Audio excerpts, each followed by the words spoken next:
Buenas, mi nombre es Eda García, soy estudiante de la Universidad Nacional Autónoma de Honduras, pasante de la carrera de Ingeniería Agroindustrial y de la clase de Química Analítica General. Hoy les vengo a hablar sobre el método volumétrico y gravimétrico.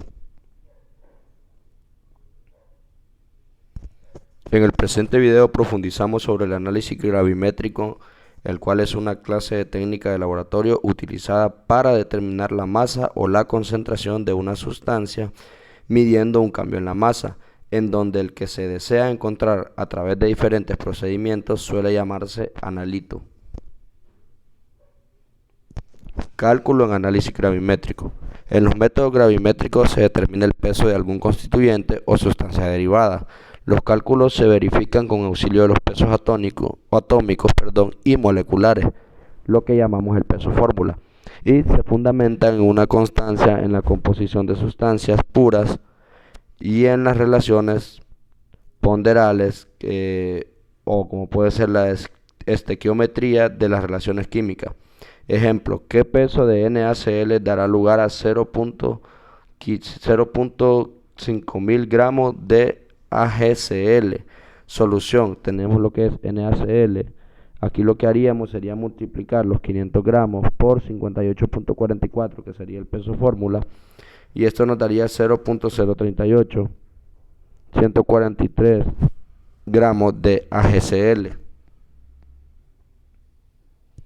Reglas para obtener un factor gravimétrico. El factor gravimétrico está representado siempre por el peso atómico o el peso fórmula de la sustancia buscada por numerador y el peso de la sustancia pesada por el denominador. Aunque la conversión de la sustancia que se busca en la que se pesa se verifica mediante una serie de reacciones, solamente estas dos sustancias están implicadas en el cálculo de factor. Se prescinde de todas las sustancias intermedias excepto de las que se indican en la regla 3. El número de veces de los pesos atómicos o formulares de las sustancias figuran en el numerador y el denominador del factor. Deben representar la estequiometría de la reacción química que tienen lugar. ¿En qué tipo de cálculos son convenientes los factores gravimétricos? Son muy convenientes en la realización de los cálculos, especialmente cuando se hacen análisis repetidos de un determinado constituyente. Ejemplo, el factor Cl a GCl es igual a 35.453 sobre 143.233 es igual a 0.24737. Es el mismo para todas las determinaciones de cloro pasado en forma de cloruro de plata, independientemente de la forma original del cloro que se determina. Factores de cambio en peso. La pérdida o ganancia de peso puede utilizarse en los factores gravimétricos, siempre que dichos cambios sean debidos a una relación sencilla o definida estequiométricamente. Muestras de peso factor.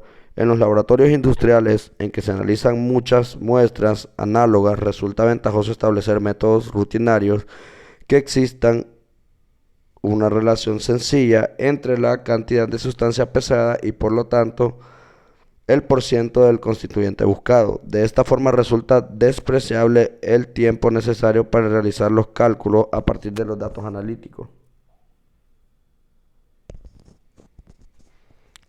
Cálculos referidos a la muestra seca. Para las muestras que tienden a ganar o perder humedad con facilidad, con muestras húmedas pueden seguirse dos procedimientos: dejar la muestra al aire hasta constancia de peso o desecar la muestra en una estufa a unos 110 grados Celsius. El último procedimiento puede haber eliminado el porcentaje de agua en su totalidad, pero lo reduciría a un nivel más bajo y constante que permite realizar análisis concordante. Los constituyentes se determinan con referencia de la muestra seca y después pueden referirse a la muestra como tal se recibe. Como en la desecación se elimina el constituyente de la muestra, que en este caso sería el agua, los demás quedarán en la muestra seca en proporción superior a la que tenía la muestra original. Fundamentos del análisis volumétrico. Análisis volumétrico. La cantidad de sustancia que se busca se determina de forma indirecta midiendo el volumen de una disolución de concentración conocida, que se necesita para que reaccione con el constituyente que se analiza o con otra sustancia químicamente equivalente. Valoración es el proceso de adición de un volumen medio de la disolución de concentración conocida para que se reaccione con el constituyente buscado. Y lo último es la disolución de patrón. Es la disolución de concentración conocida que puede prepararse de forma directa o por normalización mediante reacción patrón primario.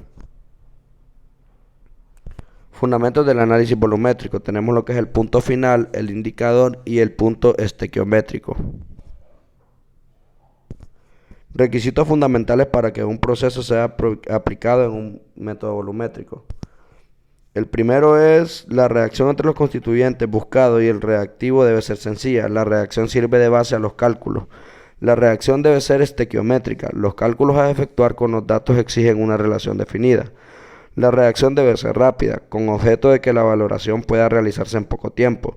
La mayor parte de las reacciones iónicas se consideran instantáneas por su rapidez. La reacción debe ser completa en el momento que se han añadido cantidades equivalentes de las sustancias reaccionantes, en el cual puedan realizarse cálculos. Debe disponerse de una solución como un reactivo valorante. Debe existir un indicador que señale el punto final de la valoración. Disolución patrón. Cualquier disolución cuya concentración sea exactamente conocida es una disolución patrón. Estas disoluciones pueden prepararse por dos métodos distintos, el método directo y el método indirecto. Aquí tenemos lo que son los patrones primarios. Para que una sustancia se considere un patrón primario debe cumplir las siguientes indicaciones.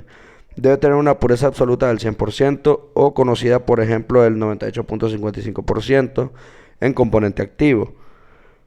Cuando la sustancia no es absolutamente pura, todas sus impurezas deben ser inertes respecto a las sustancias que se ponen en juego en la reacción.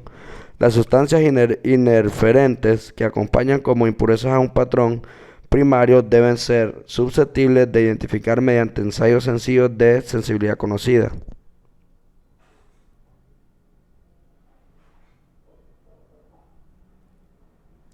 Detección del punto final. Esta se detecta mediante un cambio brusco de alguna propiedad de la mezcla reaccionante de alguna sustancia que se añade a dicha mezcla. Métodos visuales. El reactivo es un autoindicador. Indicadores ácido-base, indicadores redox, formación de productos solubles con color diferente, desaparición del color a la sustancia del valor, valoración hasta que la aparición de turbidez y indicador de absorción. Principios generales en el análisis volumétrico. La muestra tomada debe ser demasiado pequeña para los errores de pesada. El volumen consumido de reactivo no debe ser demasiado pequeño. La concentración del reactivo debe elegirse en concordancia con la 1 y la 3.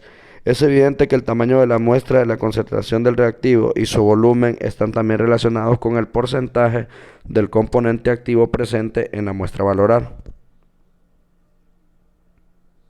En general debe efectuarse la valoración directa hasta que el punto final. Sobrepasar este punto y valorar por retroceso con otra disolución patrón es molesto y presenta más posibilidades de error. La normalización o el análisis deben fundamentarse en los resultados de al menos 3 valoraciones en estrecha concordancia, preferiblemente con cantidades diferentes de muestra para evitar cualquier prejuicio personal en la detección del punto final. Tipos de reacciones en volumetría. Tenemos lo que son las reacciones de neutralización, formación de precipitados, ionógenos débiles o iones complejos, y lo que es las reacciones de óxido-reducción como las conocidas redox. Eso fue todo. Espero lo hayan entendido. Muchas gracias.